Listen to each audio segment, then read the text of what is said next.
Hello everyone, welcome to hello scholar. Hello scholar में आप सभी का स्वागत है। हेलो स्कॉलर आपको प्रोवाइड करता है daily current affair session and important topics पर video both on YouTube platform. चलिए बिना किसी देरी के दिन की शुरुआत करते हैं एक कोट के साथ। Success is the sum of small efforts repeated, यानी कि सक्सेस उन्हीं को मिलती है जो कि छोटे छोटे एफर्ट्स लगातार करते रहते हैं। चलिए क्वेश्चन नंबर 1 देखते हैं बच्चों। क्वेश्चन नंबर 1 क्या कह रहा है? क्वेश्चन नंबर 1 है अवार्ड्स पे। Who has been conferred with change maker award at UNSDG action awards? किसको चेंज मेकर का अवार्ड मिला है बच्चों? अरुंधति रॉय, पुष्कर राज, शहनाई, मुकेश अंबानी, सृष्टि बख्शी। किसको मिला है बच्चों अवार्ड? ये अवार्ड मिला है बच्चों सृष्टि बख्शी को मिला है। इनको क्यों मिला है? ये पहले मार्केटर थी, यानी मार्केटिंग में थी, फिर ये एक्टिविस्ट बन गई, वुमेन राइट एक्टिविस्ट बन गई और इनको चेंज मेकर अवार्ड मिला है। क्यों मिला है? क्योंकि इन्होंने बोला है कि पब्लिक स्पेसेस में सेफ्टी होनी चाहिए, प्लस जो जेंडर बेस्ड वायलेंस होता है। जेंडर बेस्ड वायलेंस का मतलब क्या हो गया बच्चों? कि मेल है तो फीमेल पे किसी तरीके से वायलेंस कर रहा है, अगर फीमेल है तो फीमेल किसी तरीके से मेल पे वायलेंस कर रही है, तो उनके अगेंस्ट इन्होंने मोर्चा संभाला है कि भैया जो पब्लिक स्पेसेस हैं वो बहुत ज़्यादा सेफ होने चाहिए। ठीक है, अब इन्होंने बहुत सारी कंट्रीज़ में जाकर जेंडर इक्वालिटी को फैलाया है और इन इक्वालिटी किस तरीके से हमारे समाज में एक्चुअली में एग्जिस्ट करती है उसका डिफरेंस उन्होंने बताया कि भैया इक्वालिटी होती है तो क्या होता है और इनइक्वालिटी होती है तो क्या होता है। इसी वजह से इनको ये अवार्ड जो है वो दिया गया। चलिए नेक्स्ट क्वेश्चन की तरफ बढ़ते हैं। वो मुस्कुराता हुआ चेहरा, ये हैं prime minister of Saudi Arabia, अभी रिसेंटली बने हैं। तो फिर इनका नाम क्या है बच्चों? इनका नाम बताओ। मोहम्मद बिन सलमान, अब्दुल्ला अजीज बिन सलमान, सारा बिनते मशहूर अल सऊद, खालिद बिन फैजल अल सऊद। बताओ इनका ये जो इनका नाम क्या है? प्राइम मिनिस्टर बने हैं सऊदी अरेबिया के, इनका नाम क्या है बच्चों? इनका नाम है, option number 1 is correct which says Mohammed bin Salman. इनको प्राइम मिनिस्टर चूज किया गया है सऊदी अरेबिया का। अच्छा बताइए सऊदी अरेबिया की कैपिटल क्या है बच्चों? सऊदी अरेबिया की कैपिटल जल्दी जल्दी बताइए। सऊदी अरेबिया की कैपिटल है रियाद। ठीक है, और उसकी करेंसी क्या है? सऊदी रियल, ये उसकी करेंसी है। ठीक है बच्चों, याद रखना। चलिए नेक्स्ट क्वेश्चन की तरफ बढ़ते हैं। What is the rank of India in the Global Innovation Index of the World Intellectual Property Organization? वीपो में इंडिया की रैंक क्या है ग्लोबल इनोवेशन इंडेक्स में? 40, 45, 50 या 102? जल्दी जल्दी बताइए, रैंक बहुत इंपॉर्टेंट होती है, पेपर में आती है बच्चों। अब आप आपको रैंक पता होगी तभी तो आप बता पाओगे कि हाँ इंडिया जो है वो किसी क्षेत्र में डेवलप कर रही है, किसी सेक्टर में डेवलप नहीं कर रही है, किसी सेक्टर में उसका डेवलपमेंट नहीं हो रहा है या नहीं हो रहा है, ये आप कैसे बताओगे? रैंक बढ़ेगी तो नहीं हो रहा है, रैंक कम होगी, कम होने का मतलब है कि you are going towards double digit और single digit, that means that उस सेक्टर में जो है वो डेवलपमेंट हो रहा है। अगर पॉजिटिव है, ऐसा नहीं है कि क्रिमिनल लिस्ट है तो फिर उसमें इंडिया का नाम है फर्स्ट सेकंड थर्ड, तो आप बोल दो कि हाँ उसमें डेवलपमेंट हो रहा है, तो यानी क्राइम में इंक्रीज़ हो रहा है। ठीक है, तभी इंडिया की जो रैंक है वो टॉप 10 में आ रही है। अगर क्राइम में डिक्रीज़ हो रहा है तो फिर इंडिया की रैंक जो है वो बहुत पीछे है। ठीक है, तो ऐसे में पता चलता है। चलिए, तो इंडिया की रैंक क्या है बच्चों? इंडिया की रैंक है 40th। ठीक है, ऑप्शन नंबर 1 इज करेक्ट।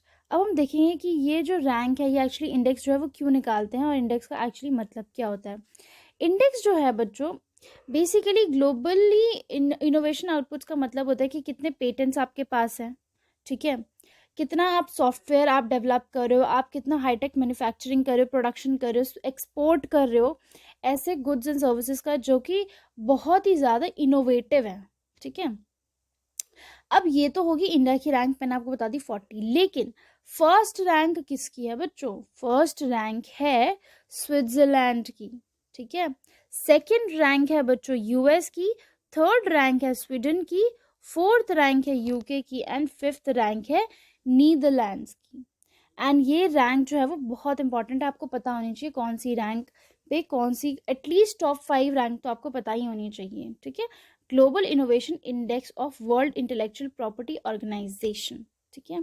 अच्छा, इस इंडेक्स को रिलीज कौन करता है? वर्ल्ड इंटेलेक्चुअल प्रॉपर्टी ऑर्गेनाइजेशन, वीपो, ठीक है। वीपो इस इंडेक्स को पब्लिश करती है।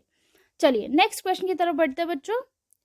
अरे आरबीआई के ऊपर क्वेश्चन है, बताइए बताइए what is the current repo rate of RBI? RBI का हाल ही में रेपो रेट क्या है? अच्छा, 4.50, 8.00, 3.35 या 5.9? जल्दी जल्दी बताइए बच्चों। आरबीआई का रेपो रेट है 5.9, ठीक है। अभी हाल ही में इंक्रीज हुआ है थोड़ा सा, तो 50 बेसिस पॉइंट इंक्रीज हुआ है, तो उसका जो इंटरेस्ट रेट हो गया है वो हो गया है, रेपो रेट जो हो गया है वो हो गया 5.9। अच्छा, रेपो रेट क्या होता है? सपोज आप हैं, आप अपने आप को बैंक समझिए और बैंक से आपने लोन लिया है, जिस भी बैंक से, आप उसको आरबीआई समझिए, ठीक है। यानी कि बैंक जो है जिस भी इंटरेस्ट रेट पर आरबीआई से लोन लेगा उस रेट ऑफ इंटरेस्ट को हम बोलते हैं रेपो रेट, ठीक है। यानी कि बैंक किससे ले रहा है? ये ले रहा है आरबीआई से, ठीक है। अगर अगर बच्चों आरबीआई, ठीक है, आरबीआई ले रहा है बैंक से, तो ये हो जाएगा रिवर्स रेपो रेट, ठीक है बच्चों। चलिए नेक्स्ट क्वेश्चन की तरफ बढ़ते हैं। World maritime day 2022 is celebrated on which of the following day? ठीक है, कौन से दिन पर हम वर्ल्ड मैरीटाइम डे सेलिब्रेट करते हैं? 30 सितंबर, 28 सितंबर, 29 सितंबर या फिर 1 अक्टूबर? जल्दी जल्दी बताइए बच्चों। World maritime day, world maritime day बच्चों सेलिब्रेट किया जाता है 29 सितंबर को, ठीक है। अब हम देखें इसकी थीम क्या थी। इसकी थीम थी new technologies for greener shipping. अच्छा देखो, क्या होता है कि जब समुंदर में जब भी कोई शिप जो है वो जाती है, तो हम देखते हैं कि बहुत बार इंसिडेंसेस हो जाते हैं ना, जो ऑयल रिलीज हो जाता है कभी कभी, तो उससे हमारी जो वाइल्ड, जो हमारी एक्वेटिक इन्वायरमेंट है, एक्वेटिक इकोसिस्टम है, वो भी हिंडर होता है। और बहुत सारी फिशेस हैं वो भी they also die because of the oil spill and all. तो ऐसे मिस हैपनिंग्स जो है ना वो होती रहती है। तो इस साल का थीम था कि हमें ऐसी टेक्नोलॉजी को डेवलप करना है जिससे कि ग्रीनर शिपिंग का मतलब होता है कि लेस वेस्ट प्रोड्यूस हो, ठीक है, सेफली जाए, कोई मिस हैपनिंग ना हो, ऐसा कुछ ना हो जिससे कि जो मैरीटाइम इकोसिस्टम है, मैरीटाइम इकोलॉजी है, वो डिस्टर्ब हो, ठीक है। ऐसा हमें टेक्नोलॉजीज बनाना है। ये कब सेलिब्रेट हुआ था? 29 सितंबर, ठीक है बच्चों। चलिए नेक्स्ट क्वेश्चन की तरफ बढ़ते हैं। विच स्टेट हैज रिसीव्ड पोषक अनाज अवार्ड 2022? कौन से स्टेट को पोषक अनाज अवार्ड मिला है 2022 का? छत्तीसगढ़, बिहार, राजस्थान या फिर उत्तर प्रदेश? वैसे उत्तर प्रदेश को बहुत सारे अवार्ड्स मिल रहे हैं आजकल। फिलहाल देखते हैं कि किसको मिला है। ये मिला है बच्चों छत्तीसगढ़ को, ठीक है। छत्तीसगढ़ को अवार्ड मिला है पोषक अनाज अवार्ड। अब ये इसको क्यों मिला है? क्योंकि इन्होंने इसको मिला है मिलेट, मिलेट समझते हैं, मिलेट के प्रमोशन की वजह से, मतलब ये बहुत ज़्यादा मिलेट को ग्रो कर रहे हैं और उसे प्रमोट कर रहे हैं, है ना, अच्छी चीज़ को प्रमोट कर रहे हैं, मिलेट को प्रमोट करें, उसकी वजह से इनको ये अवार्ड मिला है। अब हम जानते हैं थोड़ी सी बात जानते हैं छत्तीसगढ़ के बारे में। अगर हम सीएम की बात करें तो सीएम कौन है? भूपेश बघेल, ये है यहाँ के सीएम, ठीक है बच्चों। अगर हम गवर्नर की बात करें तो यहाँ के गवर्नर कौन है बच्चों? अनुसुईया,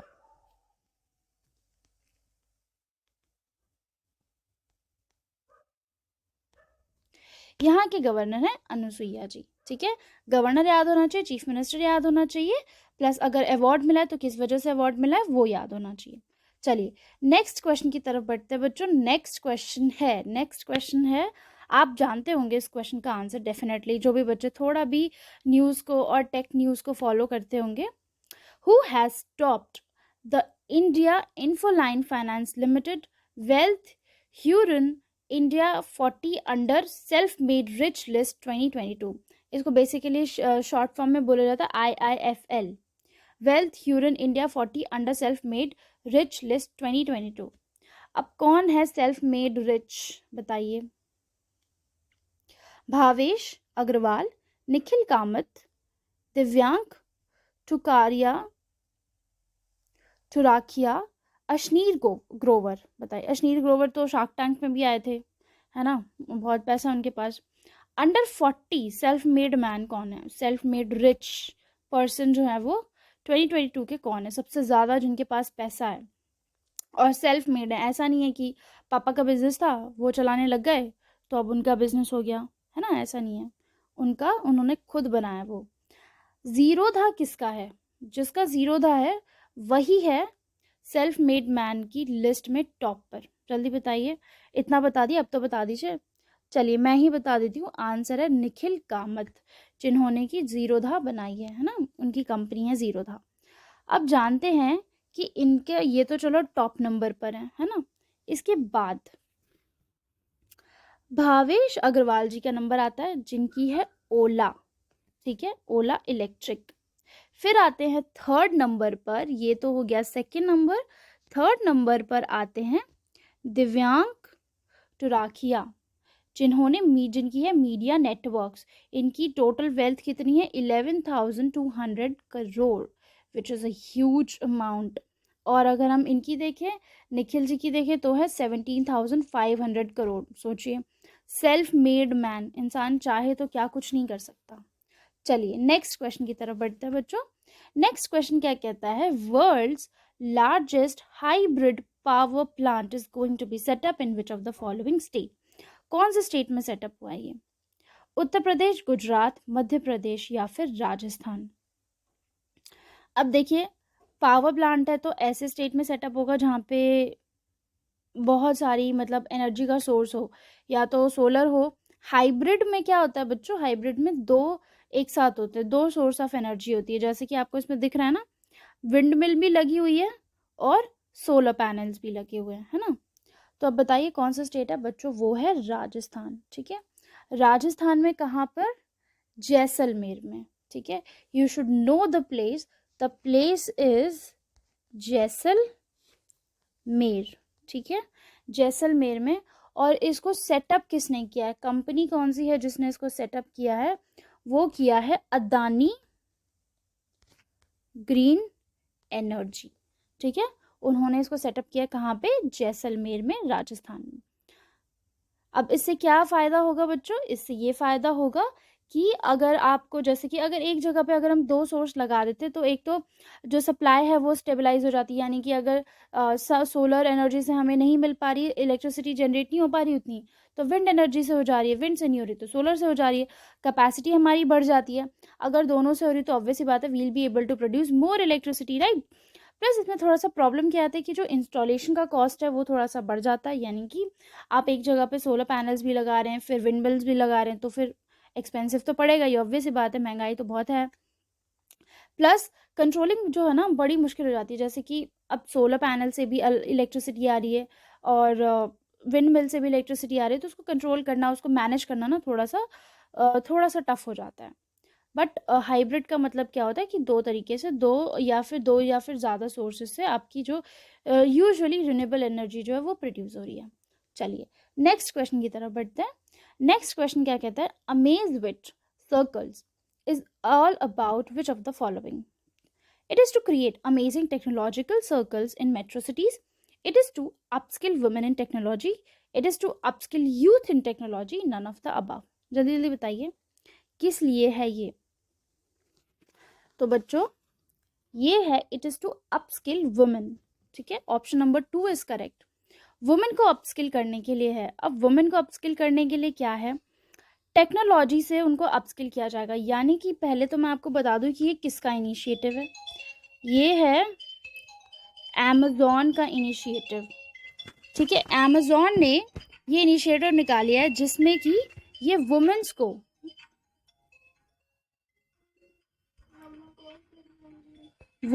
ट्रेन करेंगे, ठीक है। ट्रेन करेंगे किस में? टेक्नोलॉजिकल सब्जेक्ट्स, यानी कि जैसे कोडिंग हो गया, है ना, कोडिंग हो गया, आपका मार्केटिंग हो गया। आपको रेडी करेंगे इंडस्ट्री के लिए। जो भी आप जिस भी जैसे जो इंडस्ट्री है वो बहुत टफ है, ठीक है, उसमें हर एक इंसान को अपस्किल होना पड़ता है।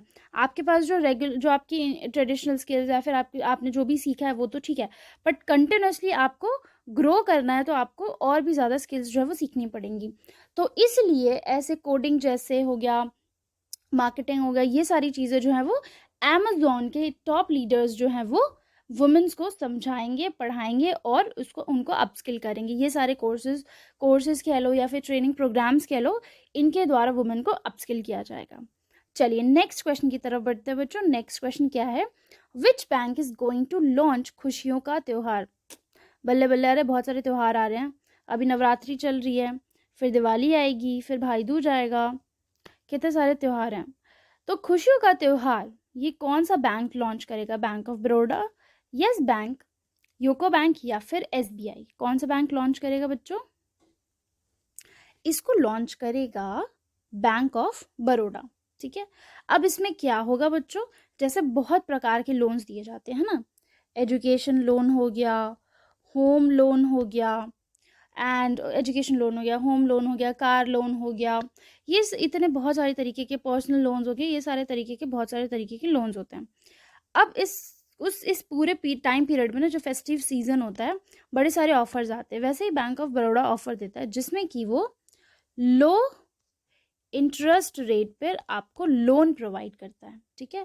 और जो आपको प्रोसेसिंग चार्जेस होते हैं ना, वो भी ज़ीरो होते हैं, सिर्फ और सिर्फ इस पीरियड में, ठीक है। तो ये है खुशियों का त्यौहार जो कि लॉन्च करेगा बैंक ऑफ बड़ौदा, ठीक है बच्चों। चलिए, that's all for today. I hope you like the session. Kindly like, share, comment and subscribe to our channel. Join our Telegram channel for the latest job vacancy updates and current affair PDFs. Thank you everyone.